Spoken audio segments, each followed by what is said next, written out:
Hello, Joe here from Northern Tempest, back again to talk this time about the 2024 Grand Melee, the Saga event of the year. And this time it should be a really exciting one because it's taking place at the British Historical Game Society BritCon show on the 10th and 11th of August in Nottingham, the home city of wargaming.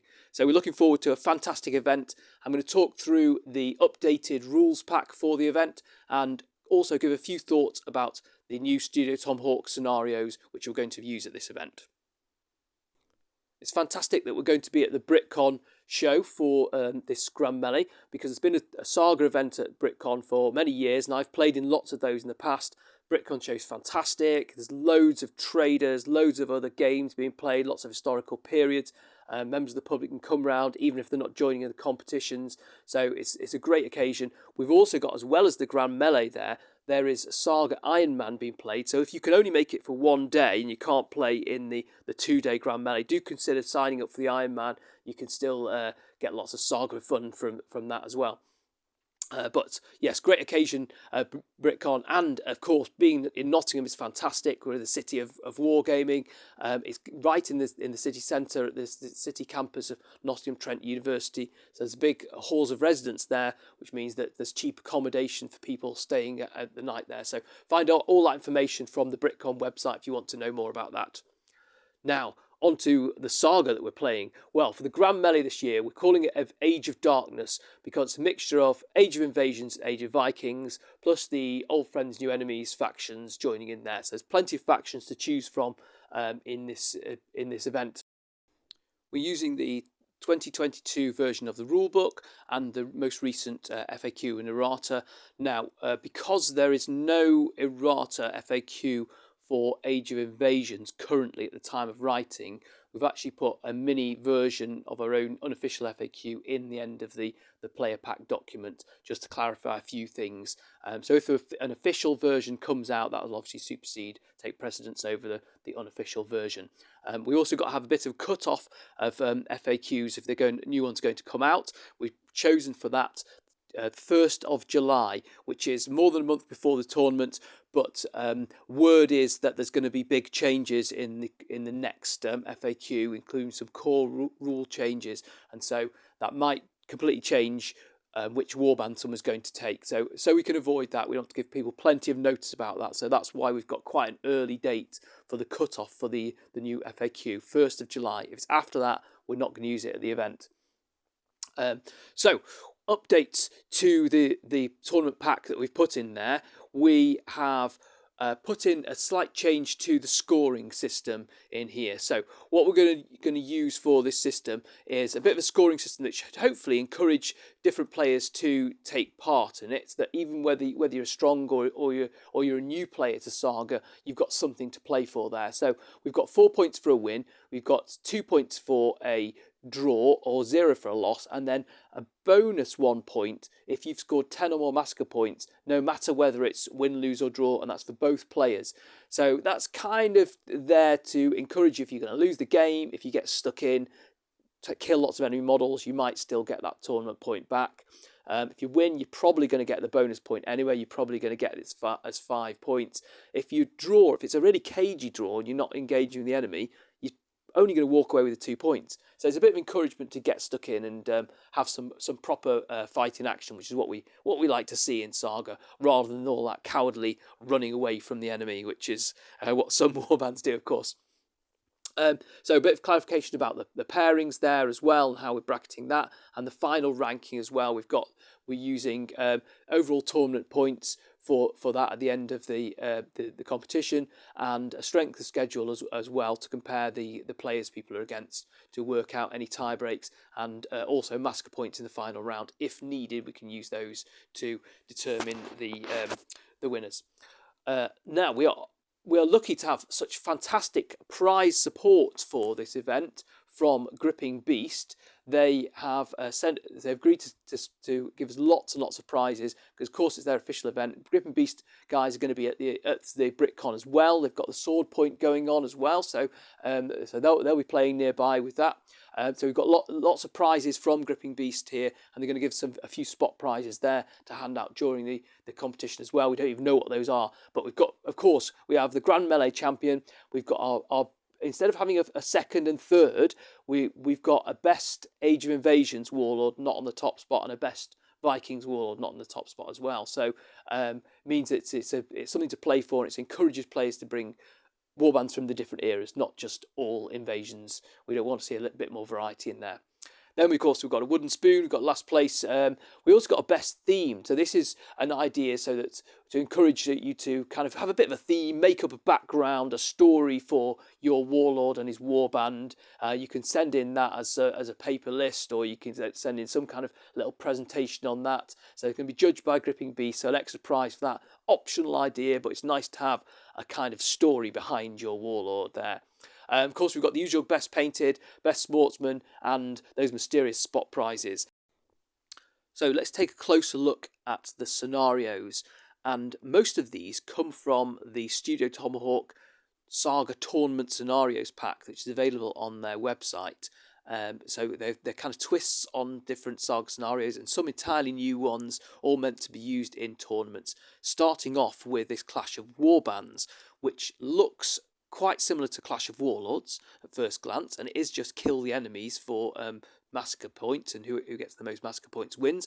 But there is subtle changes in the way this plays out, particularly to do with terrain. So players can either place one large piece of terrain or three smaller pieces. So it's not using the usual universal method of terrain placement. In fact, if player one wants a really open battlefield, if they choose the open hill, stick it right in the middle of the table, and then the other player can't put any terrain within M of that. It's a huge open space for, say, mounted troops to move around.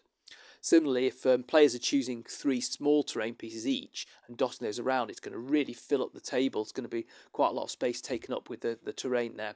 So check through the terrain placement really carefully for here. The other thing to really watch out for on this one is that at the end of the game, any unit with even one model, even partly within M of their own table edge, then the whole unit is eliminated. So you've got to get your troops moving to the middle. If you hang back with any units, they could be lost, and that's going to be a lot of massacre points lost to the opponents. So be aware of that with Clash of Warbands. The next scenario in the pack is capture, and it's got three objectives in the middle to try and capture, but it's really important to note that you don't capture the objectives like you do in the Book of Battles scenarios like Feasting and Pillaging, which this kind of looks at first glance similar to. You can't move the objectives. So what they're calling capture in this scenario is actually more like controlling them. It's kind of having one of your units within VS of the objective and no enemy units within VS of the objective. So you've got to get close to the objectives, and that way you can be capturing them, and you've got to force your opponent away from them. So you're really going to want some tough units that can hold the position there, really. So that might influence the choice of units that you take, and maybe the choice of warband that you bring to the event. There's quite a few objective capturing units needed in the scenarios in this event.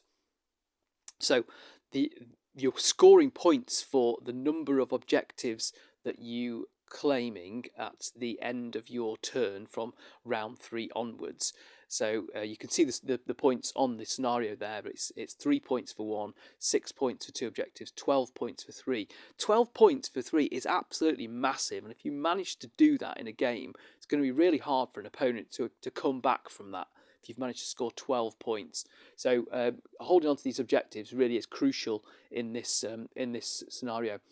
Also important to note that according to the rules of the scenario, mercenary units can capture objectives, can contest, and they can capture the objectives that in this one. So in the other scenarios they can't, but it's worth knowing that, because there's some pretty good mercenary units which I'm sure will be used at the event here. So after capture, the next scenario is conquest, which looks very similar. Again, it's still those 3 objectives in the middle, very similar positions. some different rules for placing the terrain. So it looks very similar, but there is a crucial difference here, because in the conquest scenario, it's not conquest points, by the way, it's actually massacre points in this one. And the massacre points are increased by 1 for your units which manage to stay near to the objective. So really interesting twist to this. Scoring what whole extra massacre point is pretty good. I mean, that's like killing 3 levy, and you can get it just by having one of your units within S of an objective marker at the end of each turn. And according to the rules of this, it is at the end of each turn. So both players' turns, both players can score the points on this. So really, it's going to be, I would expect both players to be clustering around these objectives, really getting close to them, and a real scrap over them, and lots of shooting backwards and forth between these, trying to force your opponent off the objectives, but also trying to stand still and keep your Saga dice as well. That's going to be a major thing in this. Keep hold of your Saga dice. If you lose them, you're not going to be scoring the points. Mercenaries cannot score points in this one as well. So the usual tactic, if you've got a mercenary in this one, maybe they're going to be the fighting mercenaries. They're going to be forcing the Saga dice from the opponent, so they can't score. So it is great fun, this scenario. It's a really nice one to play, and points can swing quite a lot with those extra points generated by controlling the objectives. Now we have the advanced scenario. This is a real head scratcher of a one to play. It's quite a tricky one to figure out the best way to work advanced, because there's now 5 different objective markers on the board. So 1 in the middle, 2 in one player's half, 2 in the other player's half. So it's really tricky trying to manage how you capture 5 different objectives in there and how you fight for those from your opponent. So mercenary cannot capture or contest here, but other units can, as long as they are not exhausted. They've got to be within VS to control the objective, but you can be within S of an objective to contest it. And you're scoring points for the different objective markers: 2 if they're in your own half, 3 in the middle, 6 for opponent's half. You're going to have to keep a detailed score of this, scoring the points, because there's going to be a lot of points changing hands here, and it's going to really test people's ability to spread out their warband and see how they work. And there's going to be different strategies that will work here. Do you really just grab some objectives, forget about the others, and hold on to that middle one and your own 2 really well? Do you aim for your opponent's objectives, grab those that's going to get you more points? Do you just try and harass the enemy and stop them from scoring by moving in? So a lot of different ways you can play this depending on how your warband works, but it's going to be quite interesting to see how that plays out. So the next scenario in the pack is the desacralization. So very similar to the desecration scenario in the Book of Battles, in that each player has these 3 objectives and the opponent is trying to destroy your objectives while protecting their own. So you've got to protect some objectives and you've got to fight your enemy's objectives and destroy them, and that's going to change the cap on the massacre points. So quite an interesting scenario this. It's quite popular as a tournament scenario, this desecration normally. So desacralization is similar. One of the important changes here is that every time you do an attack on a charge on the enemy objective marker, if you fail to destroy it, it's going to raise the cap by 1. So you kind of get that little benefit of going in for attack even if you don't destroy it. I think it's quite a good change, because we've seen in this scenario in the past, what can happen is you get lots of attacks on the objectives, and it saves every time because it's always rolling more defense dice than the attack dice, double the defense dice. So sometimes it gets lucky and the objective markers survive attack after attack, and it's really frustrating that. And then sometimes it's one single attack from like one levy goes in and destroys it, because you only need 1 hit to destroy it. So it's quite interesting to put that change in, that the cap could be raised by 1 by unsuccessful attacks. So it is massacre points, of course. You can't just go for the objectives. You do still have to fight the opponents to be able to win this scenario. But I think quite a good change that, and does make it more interesting that there's a bit more bookkeeping to do, of course. You've got to record not just the points killed, but the number of failed attacks on the objective markers. And finally, the last scenario is New Feud, a reworked version of Old Feud that's been done by Rog of Saga Thursday. What he's done to it is great, really, a really small change, but makes a huge difference to it, which is having the hill in the middle, and the challengers have to be on the hill, really, to stay alive at the end of the game. The problem in the Old Feud was that quite often you try and get a hard cover in the right place and get your challenger in that, surround them by warriors. It was really hard for the opponent to get through and to attack the challenger and to kill them there. But here, there's no hard cover to hide in. The challengers are just going to be on that hill, so you're going to have to do your best to defend them using your warriors, the position of your troops, and using your battle board abilities if possible. And at the same time, of course, attacking the opponent's challenger.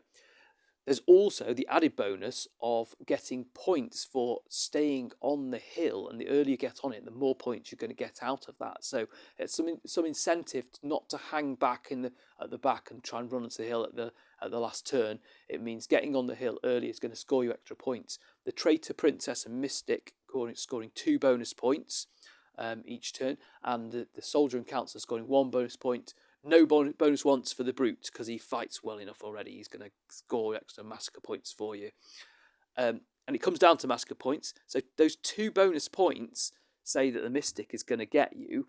Well, that's like killing 4 warriors, really. So it is going to make a significant difference if it comes down to massacre points at the end of the game. Now, one thing I've done with these scenarios is that all the scenarios throughout, you've got to have at least 3 points to win. Whatever kind of scoring system it is for that scenario, you've got to have 3, really, because if it's only beating your opponent by 1 or 2, really it's pretty much a draw. It's going to be very close. So you've got to win by 3, except in the New Feud.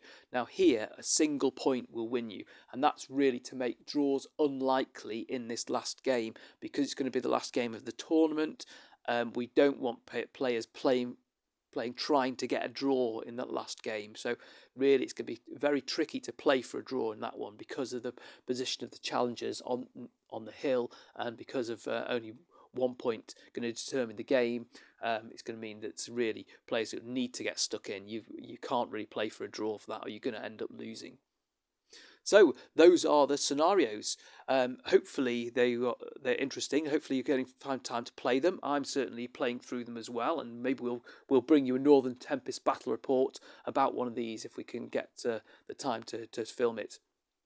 But I do urge everyone to have a look at the tournament pack and try and join in, really. Come along to the Grand Melee. We'd really love to see some more players along there. Even if you've never played in a Saga tournament before, you find that the Saga crowd are a really friendly bunch, very welcoming, very accommodating for new players. And who knows, if your dice are with you, maybe you just cause an upset and get a good result at the event. So hopefully, win, lose or draw, you'll really enjoy yourself at the Grand Melee, and you'll have a good time playing. So do consider playing along, and let me know if you have any questions. Bye bye for now.